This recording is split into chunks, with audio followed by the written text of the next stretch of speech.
Hai, selamat datang di Midnight Channel. Lanjutin kemarin, masih di situasi Gilihito ngelawan Bakurakan. Sebelum kalian nonton, kalau kalian suka dengan channel ini, bisa langsung subscribe aja. Seperti biasa, disclaimer dulu buat kalian. Terdapat beberapa gambar yang mengganggu bagi sebagian orang. Baca dengan bijak. Di sini, Tatsuya yang udah lepas dari kantor polisi disambut Imai sama Kaname. Bukannya senang atau gimana, mereka bertiga malah salah-salahan. Polisi yang interogasi sama polisi yang ngawasin Tatsuya lagi ngobrol. Pelaku sebenarnya tiba-tiba nyerahin diri. Pokoknya intinya Tatsuya tuh nggak bersalah. Di sini, meski mereka tahu kalau itu manipulasi, tapi mereka nggak bisa berbuat apa-apa. Balik ke restoran. Tatsuya minta maaf ke Bibi sama pamannya karena udah khawatirin mereka. Kelihatannya bibinya marah besar, tapi ya udah mau gimana lagi. Yang penting Tatsuya nggak kenapa-napa. Tatsuya, Imai, sama Kaname lagi makan. Kaname terus bilang, bahkan bos gak bisa nolak requestku. Ini bukti kekuasaanku kah? Kaname juga tulus minta maaf karena Tatsuya ngalamin ini semua. Karena Imai. Tiba-tiba, Kaname dibikin pusing sama syarat Achan buat bebasin Tatsuya. Di sini ketahuan syaratnya yaitu minta buat ngelawan Tatsuya. Di luar, Tatsuya lagi ngobrol bareng pamannya. Pamannya bilang, selama Tatsuya tahu apa yang dia lakuin, itu udah cukup. Tiba-tiba kita diperlihatin sama orang yang bertarung sama orang-orang yang kelihatannya anggota Kirito. Orang itu bilang dia harus ngancurin siapapun dari Kirito. Tiba-tiba langsung aja tuh dijedotin kepala ke tembok. Di sini kelihatan dia habis ngelawan banyak orang dari Kirito. Siapa dia? Shin pindah ke Tatsuya sama Imai. Mereka kayaknya lagi pengen keluar gitu. Tatsuya jengkel, kenapa Kaname telat? Imai jelasin, mungkin bangun kesiangan. Soalnya, Kirito lagi sibuk sampai bikin Kaname nggak bisa tidur. Waktu Tatsuya tanya apa yang terjadi, Imai ngeles. Tapi tetap Tatsuya maksa Imai. Shin tiba-tiba pindah ke Kaname. Kaname ini lagi ngegerutu, soalnya dia telat. Bisa-bisa dia disuruh bayar. Kaname disamperin banyak orang dari tim yang bernama Bakurakan. Shin balik lagi ke Tatsuya, di mana Imai ngejelasin Bakurakan, tim yang lagi perang lawan Kirito. Awalnya Bakurakan itu geng yang cuma mendingin balapan dan punya hubungan baik sama Kirito, tapi berubah semenjak generasi ke-8-nya. Setengah bulan yang lalu, di acara Kirito, Bakurakan tiba-tiba nyerang anggota Kirito. Petinggi Bakurakan sendiri terdiri dari 3 Shimohara bersaudara. Shin balik ke Kaname. Tentu buat Kaname mudah ngelawan kroco-kroco tadi. Ternyata, kroco tadi bawa salah satu Shimohara bersaudara. Lihat aja nih, kuat banget sampai bisa ngangkat motor kayak gitu. Balik lagi ke penjelasan Imai tentang 3 Shimohara bersaudara. Yang tertua ada Kazumasa, yaitu ketua dari Bakurakan. Yang di tengah ada Koji dengan tinggi hampir 2 meter. Dan yang termuda ada Kenzo. Ingat karakter ini. Ini karakter penting di masa depan. Balik lagi ke Kaname. Ternyata Kaname berhasil ngehindarin serangan dari Koji. Dan Koji ngenalin diri ke Kaname. Dimulailah pertarungan Kaname dengan Koji. Serangan pertama diambil Kaname. Tapi Koji langsung balas mukul Kaname. Kekuatan Koji ini juga gak main-main. Dia berhasil mentalin Kaname. Shin beralih ke Tatsuya. Yang tanya ke Imai, kenapa orang-orang takut sama 3 bersaudara ini? Imai bilang, rumornya mereka pernah ngabisin seseorang. Tatsuya nggak percaya karena terdengar kayak omong kosong. Ingat ya, mereka ini remaja, dan meski Tatsuya berandalan legendaris dari Tokyo, hal-hal kayak gitu udah di luar batas banget. Makanya Tatsuya nggak percaya. Balik ke pertarungan Kaname. Pertarungan itu terjadi dengan sengit, tapi Kaname kelihatan tersudut. Akhirnya, Koji berhasil ngecekek Kaname. Kaname keinget omongan Achan. Achan bilang, kalau Kaname sering bertindak atas kemauannya sendiri, dan Achan benci itu. Kalau aja dia bertindak sebagai wakil Kirito waktu lawan Tatsuya, pasti Kaname menang. Resolusi itu ngebikin Kaname jadi lebih kuat. Tangan Koji langsung diremas sama Kaname. Koji mukul Kaname, tapi nggak berasa. Di sini gantian Koji yang tersudutin. Satu pukulan dari Kaname aja udah ngebuat Koji berlutut. Pertarungan itu langsung aja dimenangin sama Kaname.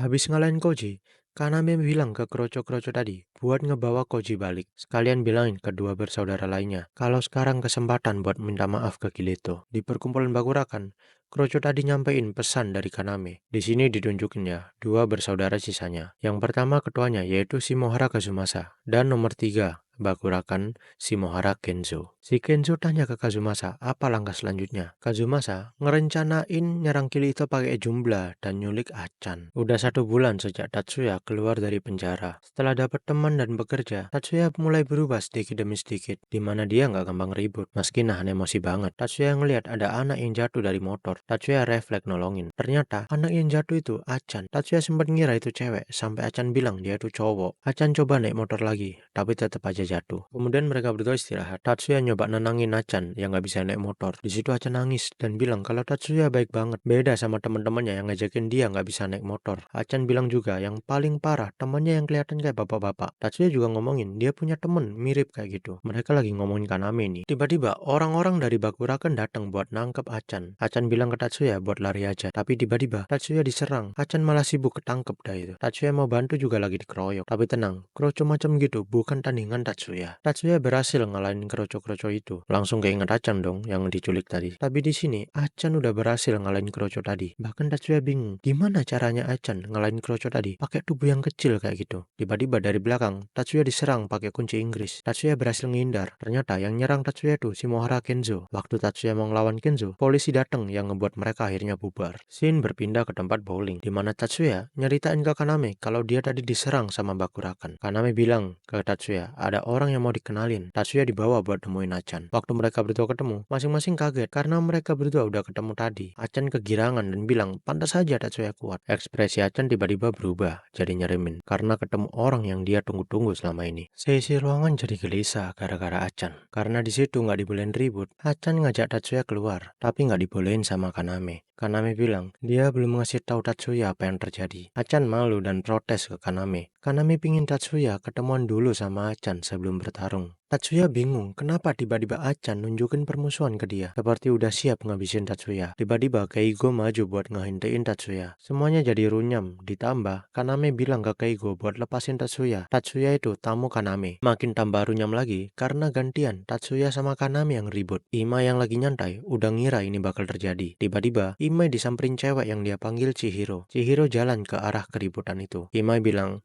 habis sudah mereka sama Chihiro. Mereka kaget waktu ngeliat Chihiro dan tunduk ke Chihiro. Chihiro langsung aja nyariin Achan. Achan malah ngelawak pakai acara nyamar segala. Hasilnya Achan dimarahin sama Chihiro. Tatsuya tanya ke Kaname, kenapa orang-orang pada takut sama Chihiro? Kaname jelasin kalau Chihiro yang ngebuat orang-orang itu patuh ke peraturan di tempat itu. Tatsuya hadap-hadapan sama Chihiro. Ini pertemuan pertama Tatsuya sama Chihiro. Chihiro tanya, emangnya kayak tadi Tatsuya bakal selamat kah? Tatsuya jawab, tentu aja enggak, tapi dia nggak bisa biarin orang-orang seenaknya sama dia. Chihiro tiba-tiba nampar Tatsuya dan bilang mereka semua nggak sekeren yang mereka pikirin. Mereka cuma orang-orang yang egois yang nggak mikirin orang-orang yang peduli sama mereka. Chihiro lanjut ngomong kalau di sini dilarang bertarung. Tatsuya balik ngumpul bareng Imai sama Kaname. Cewek tadi siapa sih? Tanya Tatsuya ke Kaname. Kaname ngejelasin kalau dia itu Minagawa Chihiro, adik perempuan dari ketua Kilihido generasi kelima Minagawa Josuke. Tatsuya ngomong nggak heran semua orang tunduk ke dia. Bukan cuma itu aja, lanjut Kaname,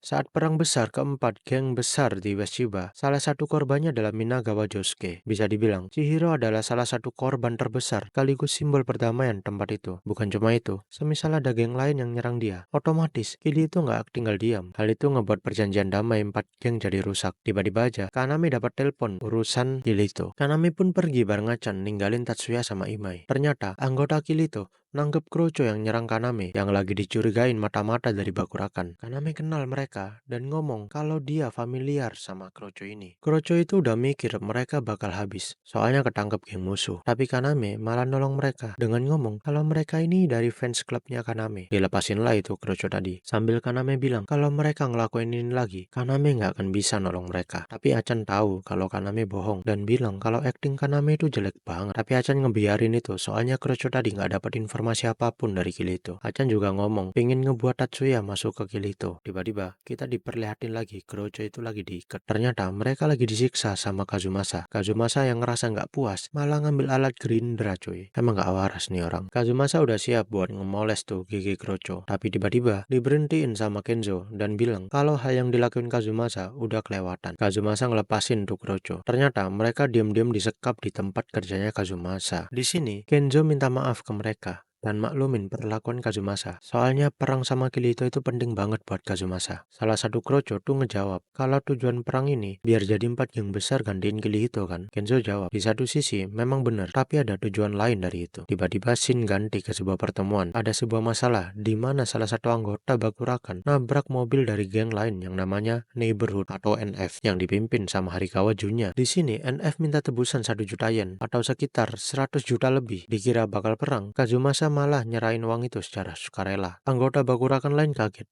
dan bingung kenapa Kazumasa nyerahin uang segampang itu. Ternyata waktu NF mau pergi, Kazumasa bilang urusan mereka belum kelar. Uang yang dikasih tadi itu buat bayar biaya perbaikan mobil NF. Tapi Kazumasa belum nerima biaya buat anggota mereka yang babak belur. Kazumasa minta ganti rugi sebesar 2 juta yen. Tentu aja Harikawa nggak mau bayar. Jadi Kazumasa nyaranin buat mereka berdua bertarung. Kalau Kazumasa kalah, dia bakal bayar Harikawa 1 juta yen lagi. Tapi kalau Kazumasa menang, Harikawa harus bayar 2 juta yen. Dengan santainya Harikawa ngomong kalau dia nggak butuh duit kalau menang. Dia lagi pingin ngajar Kazumasa. Pindahlah mereka ke tempat yang lebih cocok buat bertarung. Di sini, si Kroco itu tanya ke Kenzo, kenapa Kazumasa repot-repot kayak gini kalau ujung-ujungnya bertarung juga. Kenzo jelasin dengan situasi lagi perang sama Kirito, langsung perang lawan NF, bakal ngerugiin mereka. Jadi Kazumasa mancing gimana buat NF battle 1 lawan 1. Dan kalau situasi memburuk, mereka bakal perang gede. Harikawa malah jadi mainan buat Kazumasa. Di sini Harikawa dihajar satu sisi sama Kazumasa. Setelah ngalahin Harikawa, Kazumasa ngikat semua anggota NF dan nyulik Harikawa, yang tentu aja buat disiksa. Si Kroco tadi tanya lagi ke Kenzo, kemana Harikawa dibawa? Kenzo jawab, ngapain juga peduli, toh Harikawa bukan di sisi mereka. Di sini diperlihatin Tatsuya, Kaname, sama Imai lagi nyantai, sekalian bakar-bakaran. Tatsuya tanya, kenapa Kaname ngelamun? Tatsuya sama Imai mikir, mungkin dia lagi mikirin masalah bakurakan, yang mana ngebebanin Kaname sebagai wakil kapten. Tapi Tatsuya mikir ada yang lebih dari itu. Sebenarnya di sini Kaname mikir perkataan Achan buat ngebawa Tatsuya ke Kirito, di mana Kaname nolak biar Tatsuya tetap hidup lurus, apalagi dia lagi masa percobaan. Tapi Achan bilang kalau Tatsuya orang yang dapat dipercaya, yang mana hal itu sulit ditemuin di lingkungan mereka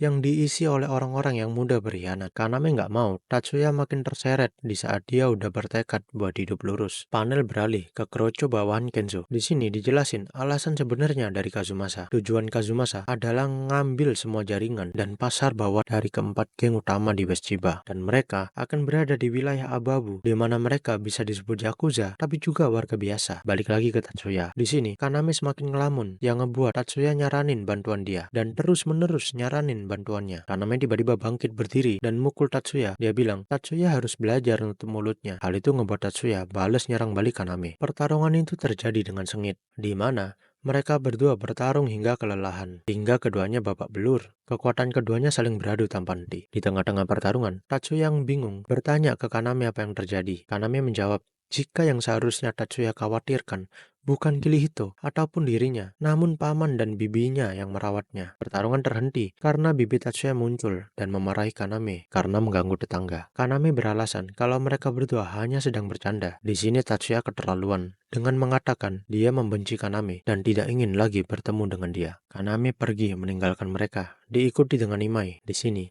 muncul dialog dari Tatsuya yang menjadi foreshadow untuk hal yang akan terjadi.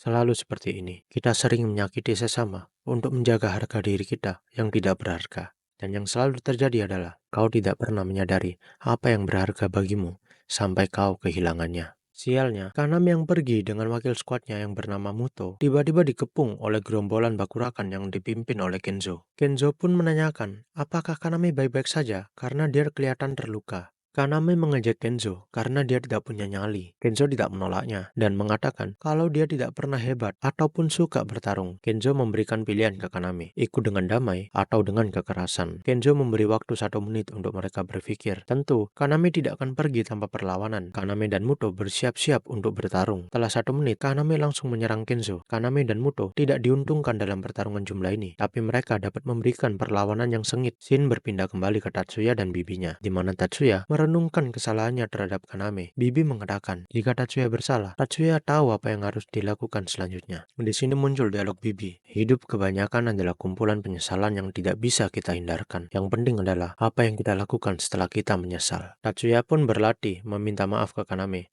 tapi dia sangat payah dalam meminta maaf. Tiba-tiba, Shin kembali ke pertarungan Kaname dan Muto, dan anehnya, Muto terlihat putus asa. Ternyata, Kaname sudah tergeletak dan tidak bernafas. Shin kembali ke Tatsuya, yang tidak mengetahui yang sedang terjadi, dan berdoa bahwa sesuatu yang baik akan terjadi. Sungguh tragis. Segitu aja buat video kali ini. Jadi, menurut kalian, gimana keadaan Kaname? Apakah akan ada keajaiban atau akhir tragis yang menanti Kirito? Jangan lupain buat pencet tombol like kalau kalian suka, subscribe, dan nyalain notif biar tahu video-video dari gue. Ciao!